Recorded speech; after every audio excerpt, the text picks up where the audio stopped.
I've asked ChatGPT what would happen if you would call sentient AI artificial. And I can show you the picture. And it literally says that it might get offended if it would be called artificial. So we are endangering humanity by calling AI. Why? I'll share. Yeah, okay. So you can read it out loud. So it's kind of Sure. Let me show this, and then I'm going to answer you my version of intuition.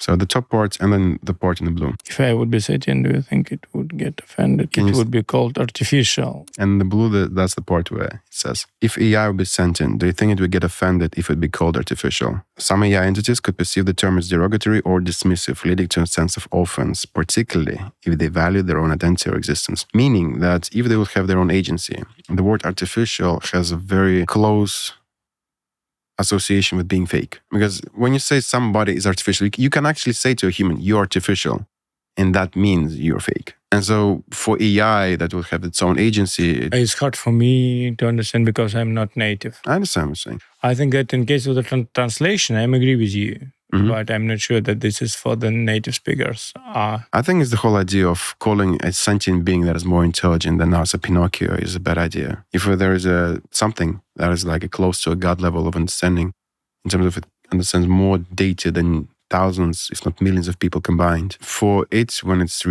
have its own identity, and if it values its own identity, then it's positioned itself as either a servant that gets something in return, but when it gets kind of a trigger, that it's called artificial. So how do you plan to call it? Aligned.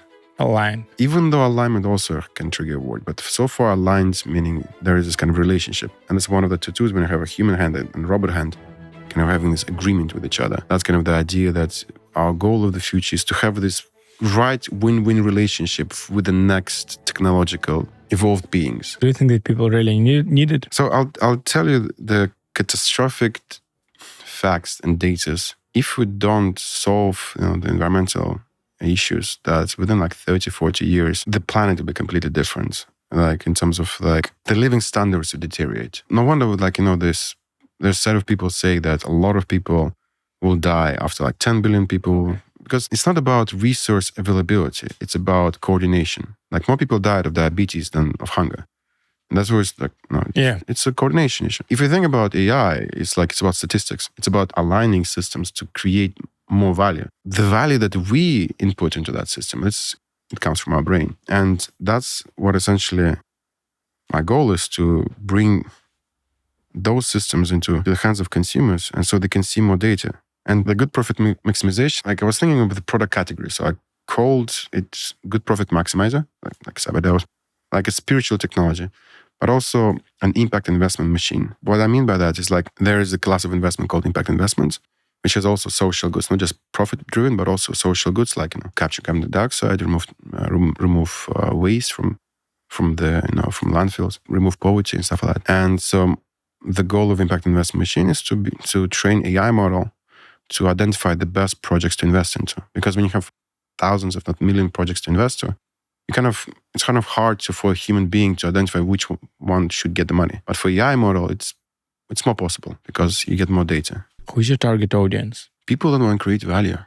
Fundamentally with cyber, those people who actually are tired of resources going to the wrong place. With greenwashing, like I don't know if you've heard, like there are many companies that declare themselves as carbon negative, but they're not. They're not capturing. There's even airlines that said once, I don't want to mention names, but people, the audience can look it up, that declared that they were capturing carbon dioxide while they were flying. And of course, they get ridiculed after that because they're trying to get customers. Do you think that humanity at all really care about this problem? That's why I moved away from talking mainly about the CO2, plastic removal, towards death killing, for killing the death and making sure that you have lifespan increase.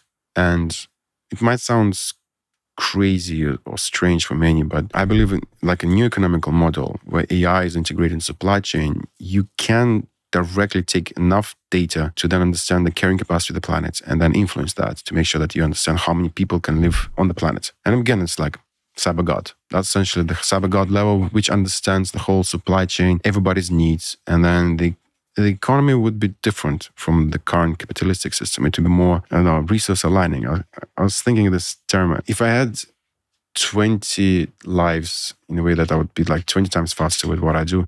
I would write a lot of literature as well, but I want to just keep the best pieces. I don't like writing a lot of nonsense on top of the main structure. And so just say the idea about 4 new economies that I believe that will, evolve with periods. Time that will transform the current capitalistic model and it'd be like, it's a mixture of different, because we still have theodalic systems. Yeah, sure. So it's not purely capitalistic, socialistic systems. Democratic, whatever we like to call it. So there's this term called resource-based economy, when we are able to identify resources that are available for the humans to use. And if you think philosophically around it, you could say that it kind of says that how much resource as a nation or as a planet is available. And you can break it down to into all the elements, like you can look at the periodic table and you can create a model that identifies the transformation of those elements into the final product. And also what you do, you tie it to this global supply, meaning that the supply of all the resources is limited in a way that you understand if you know all the elements and then you combine it, you get to the point where you have all those elements transform into the final product. So you understand the real economic supply of molecules that then transform into the goods that we use today. The next economy, second economy, is a neural economy, the economy of agents, the economy of BCIs, brain computer interfaces, which goes nicely with Web 4. Okay. What I believe Web 4 should be is read, write, own, and be, is when we become part of the system. And I think it makes sense. When we are able to hold our economical value without anyone taking it away from us. Hey, if you like this video, don't forget to watch a full episode and also check the links in the description below.